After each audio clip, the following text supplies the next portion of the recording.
Bismillahirrahmanirrahim. Assalamualaikum warahmatullahi wabarakatuh. Sebelumnya, perkenalkan nama saya Nabila Zaratunisa dengan NIM 204230004. Di sini, saya akan menjelaskan terkait jawaban ulangan akhir semester mata kuliah Manajemen Keuangan Internasional kelas B. Oke, di sini saya akan menjelaskan terkait beberapa pertanyaan dari soal UAS Manajemen Keuangan Internasional. Yang pertama terkait pengertian arbitrase internasional. Arbitrase kelembagaan merupakan lembaga arbitrase yang bersifat tetap, sehingga tetap eksis sekalipun sengketa yang sedang ditangani telah selesai.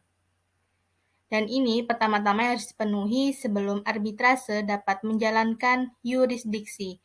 Dalam penyelesaian arbitrase ini, para pihak bebas memilih hakim, arbiter, dan ahli atau spesialis yang mana mereka dianggap netral untuk menangani pokok sengketa yang mereka hadapi. Misalnya, negara-negara lain juga relatif lebih mudah mengakses putusan arbitrase daripada sengketa yang diselesaikan melalui pengadilan. Selanjutnya adalah kekuatan pasar yang dapat memaksa perubahan suku bunga dan kurs nilai tukar. Arbitrase lindung nilai suku bunga sesuai jika uang tunai yang diperoleh dari arbitrase lindung nilai suku bunga melebihi uang tunai yang diinvestasikan dalam deposito bank domestik dan dengan asumsi bahwa deposito ini tidak beresiko gagal bayar. Kemudian, keberlangsungan arbitrase perlindungan suku bunga bergantung pada spread suku bunga dan premi spesifik ke depan. Dan perubahan yang disebabkan oleh arbitrase lindung nilai suku bunga, yaitu kekuatan pasar yang dihasilkan oleh arbitrase lindung nilai suku bunga, akan membuat pasar berubah. Proses terjadinya inflasi. Terjadinya inflasi dapat disebabkan oleh berbagai faktor seperti permintaan, kenaikan biaya produksi, dan jumlah uang beredar. Harga naik inflasi karena ketersediaan barang tidak sebanding dengan tingginya permintaan. Inflasi terjadi karena jumlah uang yang beredar di masyarakat lebih banyak daripada yang dibutuhkan. Jadi ketika jumlah barang tetap dan mata uang yang beredar berlipat ganda, maka harga bisa naik hingga 100%. Selanjutnya adalah bagaimana nilai tukar berkontraksi terhadap inflasi, yakni eratnya hubungan antara kurs rupiah dan inflasi membuat menurunnya rupiah yang akan menyebabkan inflasi seperti tahun 1998. Sementara inflasi yang tinggi terhadap negara-negara lain akan membuat kurs rupiah semakin melemah sesuai dengan teori paritas daya beli. Sama seperti nilai tukar, inflasi mempengaruhi banyak aspek kehidupan. Inflasi mempengaruhi tingkat bebas resiko, BI rate, yang pada gilirannya menentukan suku bunga tabungan, pinjaman, obligasi, diskonto, dan imbal hasil. Tingkat diskon dan hasil baru pada akhirnya mengubah penilaian semua aset, termasuk saham. Lalu, bagaimana nilai tukar mempengaruhi tingkat suku bunga? Perubahan suku bunga domestik cenderung menjadi faktor umum yang mempengaruhi nilai tukar. Ketika suku bunga real domestik naik, maka uang domestik terapresiasi. Sebaliknya, ketika suku bunga domestik naik ke arah perkembangan inflasi yang diharapkan, maka mata uang domestik akan terdepresiasi. Lalu, apa perbedaan antara translation dengan transaction exposure? Yang pertama, exposure transaksi, yakni efek perubahan nilai tukar terhadap nilai transaksi. Katakanlah, misal perusahaan asing mensyaratkan pembayaran angsuran 3 kali setiap bulan. Ketika membayar angsuran dalam mata uang asing, perusahaan domestik mungkin akan membayar lebih tinggi karena mata uang domestik tersebut terdepresiasi. Yang selanjutnya adalah exposure translasi, yakni pelaporan keuangan dan representasi akuntansi. Ketika perusahaan memiliki beberapa aset atau kewajiban dalam mata uang asing, mereka harus mengkonversikannya ke dalam mata uang domestik, yakni ketika mata uang yang menjadi basis pelaporan keuangan. Biasanya manajemen ini kurang memperhatikan exposure ini karena telah berfluktuasi mengikuti pergerakan nilai tukar.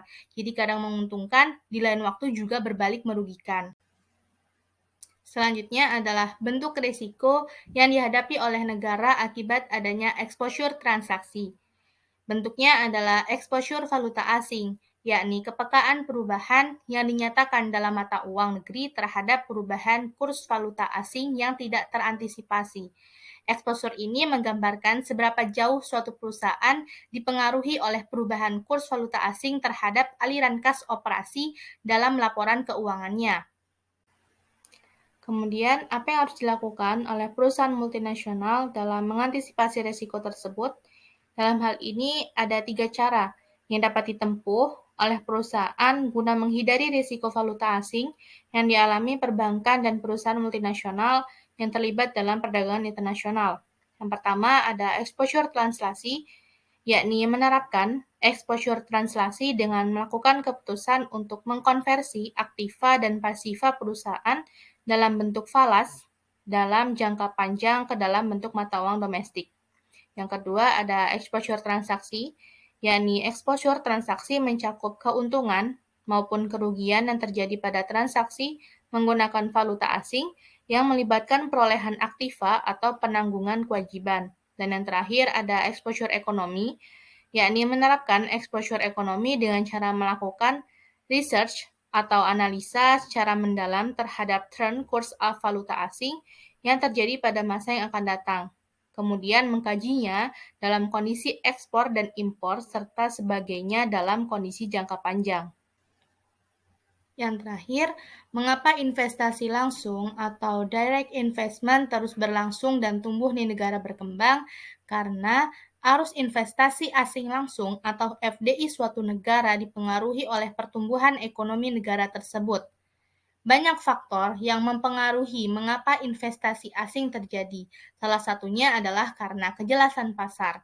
Dalam globalisasi ekonomi berdampak pada peningkatan investasi asing antar negara, khususnya FDI. Kemampuan negara maju menyediakan modal, terutama dalam bentuk penanaman modal asing langsung, merupakan salah satu kunci keberhasilannya. Aliran masuk FDI ke negara-negara berkembang meningkat dari tahun ke tahun. Lalu, investor asing dari negara maju berinvestasi di negara berkembang karena beberapa alasan, termasuk meningkatkan profitabilitas. Kemudian menggabungkan modal dengan tenaga kerja murah dalam upaya mengurangi biaya produksi serta menggunakan sumber bahan baku terdekat dan lain-lain. Sementara itu, di negara penanam modal atau negara pengimpor, terdapat penanam modal asing dalam bentuk penanaman modal asing langsung, yang memberikan keuntungan ganda dalam hal transfer teknologi, pelatihan tenaga kerja, kemampuan organisasi dan manajemen, serta perpajakan atas keuntungan yang diperoleh asing investor investasi langsung. Kurang lebihnya mohon maaf. Jazakumullah khairan kasiran. Sekian. Wassalamualaikum warahmatullahi wabarakatuh.